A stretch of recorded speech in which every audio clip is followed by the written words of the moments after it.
सद्गुरुनाथ महाराज की जय। महायोगी स्वामी उमानंद सरस्वती की जय। श्री गुरुगीता हा गुरुभक्ती योगाचा मंत्रराज आहे। कलियुगा संसार सागर तरून जाण्यासाठी हा महामंत्र गुरुदेवांनी स्वाध्याय म्हणून दिला आहे। श्री गुरुगीतेतील संस्कृत श्लोकांचा अर्थ महायोगी स्वामी उमानंद सरस्वती यांच्या श्री गुरुगीतार्थेश्वरी या विवेचनाच्या आधारे आपण जाणून घेत आहोत। आजचा श्लोक आहे 44वा।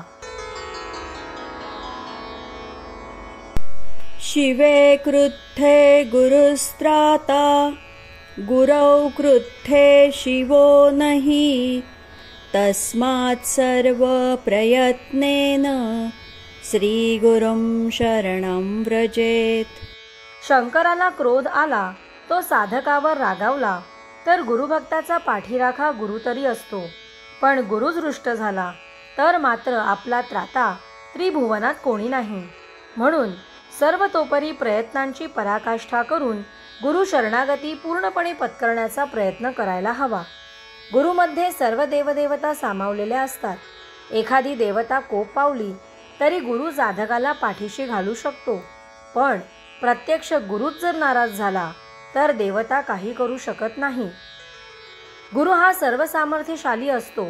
काया वाचा मने करून देह मन बुद्धीद्वारा गुरु रुष्ट होणार नाही असे साधकाने वर्तन ठेवावे। इतकेच नव्हे तर सर्व प्रकारे प्रयत्न करून गुरु संतोषित होईल असे वागावे। शरण जाणे म्हणजे आश्रय घेणे। वाहनातून प्रवास करताना देखील तोल जाऊ नये म्हणून कशाला तरी धरावे लागते। आधार घेणे म्हणजे शरण जाणे, ह्यात कमीपणा मानू नये। गुरुसारखा पाठीराखा मिळाला तर इतरांचा लेखा परवा करावी लागत नाही। आजीच्या पाठीमागे लपल्यावर घरातील सर्वजण रागावली तरी आजी नातवाला सांभाळून घेते। पूर्वी एकत्र कुटुंबात सासूरवाशिणीला दिवसभर सर्वांचे टोमणे खावे लागायचे, पण पती प्रेमाच्या जोरावर इतर नातेवाईक कसेही वागले तरी ती नववधू सर्व काही सहन करू शके।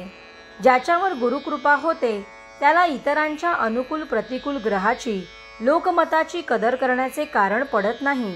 देवदेवतांचा शाप गुरुकृपेने उशाप होतो, तर माणसांचे गुरुपुढे काय चालणार। देहमन बुद्धीने सर्वतोपरी गुरु शरणागती संपूर्णपणे पत्करणे हीच साधकाची साधना। सद्गुरुनाथ महाराज की जय।